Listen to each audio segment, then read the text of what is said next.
Okay, welcome back, Jason. So we talked about the positives associated with FHA hmm loans. What about the negatives? So the negatives are a few. So like we said, the primary residence only, Hmm. no second homes, no investment properties. They have mortgage insurance, upfront mortgage insurance, and the annual mortgage insurance premium, which is paid monthly. And that's for the life of the loan unless you put 10% down. Hmm. And it's tiered, but typically people are getting FHA loans because they're going with a 3.5% down. So for the short answer, FHA loans have mortgage insurance for the life of the loan. And so once the home rises to the point where you've got that 20% down from equity or from savings or whatever, you don't want to stay in FHA then. Is that what I'm hearing? You want to go Typically, that's conventional? where you'd want to talk to your loan officer and see if interest rates are low enough. So how it works, like right now, interest rates are 3.75 Hmm. FHA. But you're going to have your point 0.8 mortgage insurance Right. added on to that. So your interest rate is really about 4.5, Mm.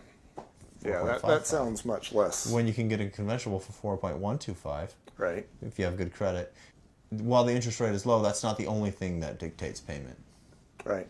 Now I go back to again an inspection I did where you had some parents who they were entrepreneurs, they succeeded, they had a lot of money. hmm And what they were trying to do is they were trying to teach the kids that it is okay to take risks. So basically what they did is they said, we are buying a house for each of you that you can move into at any time. If you try your luck at something and fail, you know that there is a house for you to live in for free should that scenario happen. They were trying to take away the fear of failing.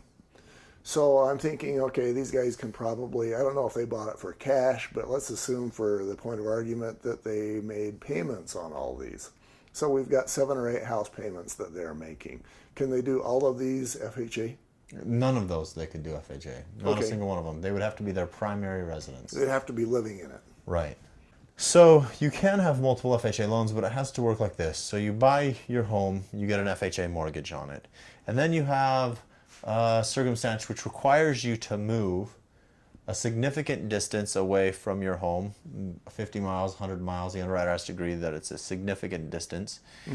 And then you can get another FHA loan. The other way you can get it is, say, you buy a home in your hometown, USA. You get a cute little condo. It's a 2 bedroom, and then you have kids. Hmm. And you've outgrown your home, but you want to keep it as a rental. You got some equity there. So you're going to go buy a house with 5 bedrooms to fit you and your kids. As long as you can document the need for another home, you can actually get another FHA mortgage. Okay. So to do that 7 times over would kind of probably not. That would be difficult. Yeah. And so you moved from, let's say, I don't know, Phoenix to Omaha. Yeah. And so you can keep the house in Phoenix, and then you can keep the house in Omaha on FHA. Yeah. And I like to go to the ridiculous. So let's say that then I move to San Diego. Okay. And now we can have 3 FHA loans. Right. You still need to qualify as far as income goes, and you want to talk to your lender about how rental income may be used. Make sure you can apply that correctly. Uh-huh. But yeah, if you qualify, that works. Okay.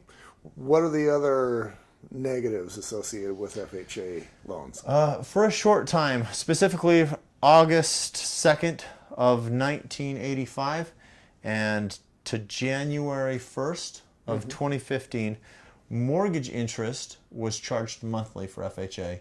So if someone's paying off an FHA mortgage that they acquired, like if they're selling their house, you want to make sure that closes near the end of the month. Because if they close anywhere from the 1st to the 31st, they're paying for that whole month. Oh, So something to be aware of. Every once in a while I have a purchase and the sellers want it to close at the end of the month, and this is why. You roll over 2 days, 1 day to next month, and they've got another $700 on their payoff just for the interest. ouch. Yeah. Right now, like I said, January 1st, 2015, it's gone conventional where it's calculated per day, but there's that window you need to be aware of. Okay. So if you're selling a house, find out if they have an FHA loan. Don't put your contract deadlines at the beginning of the next month. It's good to know. Yeah. So yeah, you as the realtor, of course, you can, I think, gain points with that kind of knowledge. Exactly. Look say- like an expert. Hey, I just saved you $700. Yeah. A month's worth of interest. What else have we got? Well, next slide, we want to talk about short sales, foreclosures, deeds in lieu of foreclosure, and bankruptcies. Sounds like pure entertainment to me. It's exciting. We will be right back.